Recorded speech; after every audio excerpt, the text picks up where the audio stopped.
Doctor making jokes of story और कहानियाँ। अरे वाह, आज तो मुझे कच्चा ताजा शिकार मिल गया। होबू डर के मारे दौड़ पड़ा।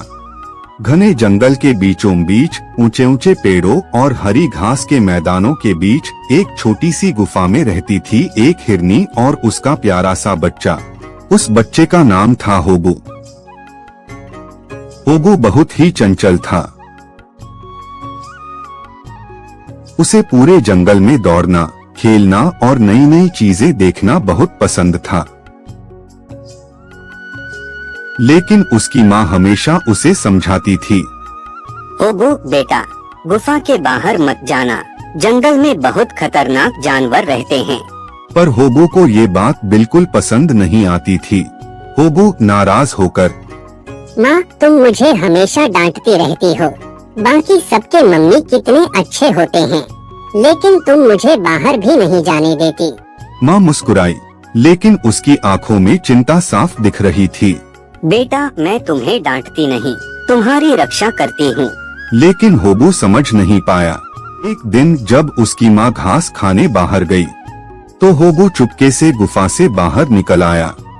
जंगल उस दिन बहुत सुंदर लग रहा था।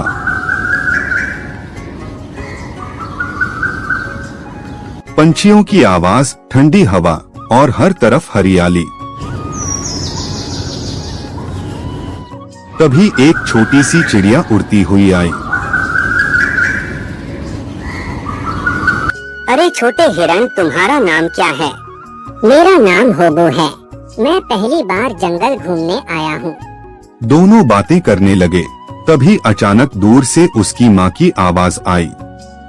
माँ चिंतित, होबू, होबू, कहाँ हो तुम? माँ बहुत गुस्से में थी। मैंने तुम्हें मना किया था ना बाहर आने से। लेकिन होबू फिर भी जिद करने लगा। माँ, मैं भी तुम्हारे साथ जंगल घूमना चाहता हूँ। आखिर माँ मान गई। ठीक है, लेकिन मेरे पास ही रहना। दोनों धीरे धीरे जंगल के अंदर बढ़ने लगे और तभी उनके सामने आकर खड़ा हो गया जंगल का सबसे खतरनाक शिकारी, बाघ। बाघ हंसते हुए, वाह, आज तो किस्मत खुल गई। इतने दिनों बाद ताजा शिकार मिला है। माँ घबरा गई, लेकिन उसने तुरंत फैसला लिया। होबू, जल्दी भागो। बाघ उनके पीछे दौड़ पड़ा। जंगल में तेज भागम भाग शुरू हो गई। माँ ने अपने बच्चे को बचाने के लिए खुद को खतरे में डाल दिया। किसी तरह होबू बचकर भाग गया, लेकिन उसकी माँ बाघ के सामने रह गई। भागते भागते होबू जंगल में बहुत दूर निकल आया। तभी अचानक एक शियाल उसके सामने आ गया। अरे वाह, आज तो मुझे कच्चा ताजा शिकार मिल गया। होबू डर के मारे दौड़ पड़ा और तभी सामने से एक विशाल हाथी आ गया। हाथी मामा, मुझे बचाइए। हाथी जोर से चिल्लाया। हाथी, ए शियाल, यहाँ से भाग जा। शियाल डरकर भाग गया। हाथी ने फिर होबू से पूछा, तुम यहाँ अकेले क्यों हो? होबू ने सारी कहानी सुना दी, लेकिन जब उसने कहा कि उसकी माँ उसे बहुत डांटती थी, तो हाथी गुस्सा हो गया। तुम्हें शर्म नहीं आती? माँ अपने बच्चों के लिए जान तक दे देती है। माँ से बड़ा इस दुनिया में कोई नहीं होता। यह सुनकर होबू चुप हो गया। पहली बार उसे अपनी गलती का एहसास हुआ। उसकी आंखों से आंसू निकल आए। मैंने बहुत बड़ी गलती कर दी। मुझे अपनी माँ के पास जाना है। हाथी उसे लेकर माँ को ढूंढने निकल पड़ा।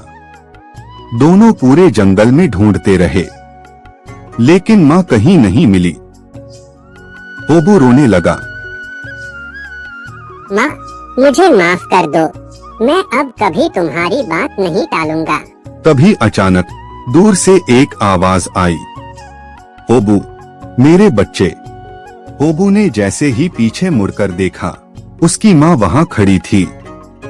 होबू रोते हुए, माँ। वह दौड़कर अपनी माँ से लिपट गया। माँ, मुझे माफ कर दो। अब मैं हमेशा आपकी बात मानूंगा। माँ ने प्यार से उसे गले लगा लिया।